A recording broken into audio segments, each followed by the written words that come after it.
Alain Creton, ça fait tout un plaisir d'avoir le chef Rancière ici dans le cadre de Montréal en Lumière. Oh oui, surtout que Yann et moi, c'est une belle histoire. Il est venu la première fois quand il était avec Michel Rostand, c'est tout de même deux macarons Michelin. Et puis ensuite, il est revenu plus tard quand Monsieur Rostand s'était associé à Johnny Hallyday. Puis Yann est devenu le chef du fameux restaurant Le Balzac, qu'il a tenu de main de maître pour Monsieur Johnny Hallyday, qui était le propriétaire. Et par la suite, il a ouvert son propre restaurant, qui a eu au moins un macaron Michelin, Bouillon de Billancourt, mon bistrot, qu'on peut voir sur Instagram. Donc il a pris, comme on dit chez nous, un petit break pour venir voir ses amis ici. Puis avoir Yann, c'est une belle histoire. Oui, mais au-delà de l'histoire, le plaisir, qu'est-ce que ça apporte chez Alexandre? Ce que ça apporte chez Alexandre, ça apporte Yann, en ayant travaillé pour Johnny Hallyday, il a tout de même dû concevoir des recettes un peu différentes, un peu plus flyées, si on peut dire, ou un peu plus surprenantes dans le goût, dans la présentation. Et c'est exactement ce qu'on voulait pour notre festival Montréal en Lumière, d'avoir des goûts différents, des présentations, comme on pourrait dire chez nous, plus branchées.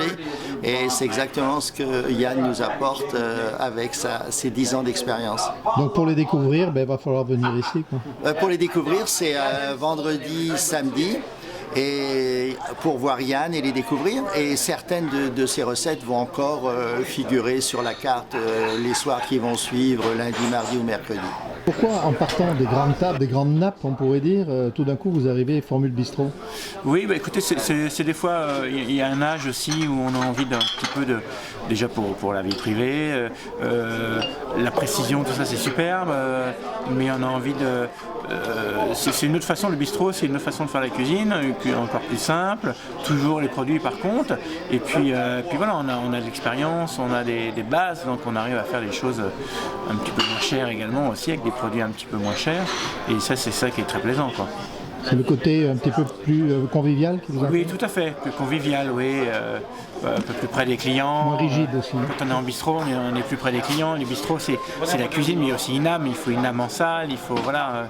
Ça, j'ai appris ça avec Johnny aussi, c'est le côté devant de la scène, quoi. Voilà. Alors vous êtes à Montréal, vous avez eu l'occasion déjà de faire un petit... C'est pas la première fois que vous venez à Montréal? Non, tout à fait, je suis déjà venu en 97 et en 2002. Oui. Comment trouvez-vous cette ville? J'adore, c'est magnifique, même s'il fait froid un petit peu en ce moment. mais j'adore, c'est une ville très chaleureuse, j'ai toujours aimé. Et alors, puisque vous avez vendu votre restaurant, oui. Est-ce que vous avez l'intention de venir regarder un petit peu ailleurs, peut-être de Montréal, peut-être l'Argentine? Parce que, je me suis laissé, voilà, j'ai pas encore... moi, ma femme est argentine, donc ça va être compliqué si je pars, c'est en Argentine, mais je me suis laissé un petit peu le temps de la réflexion, et puis je vais voir ce que je vais faire. Notre restaurant, parce que bien sûr, je sais faire que ça aussi, hein, donc je vais pas avoir beaucoup le choix de... Voilà, et je suis pas encore trop vieux, donc je dois encore faire quelques années. Chef Rancière, je vous remercie infiniment. Merci beaucoup.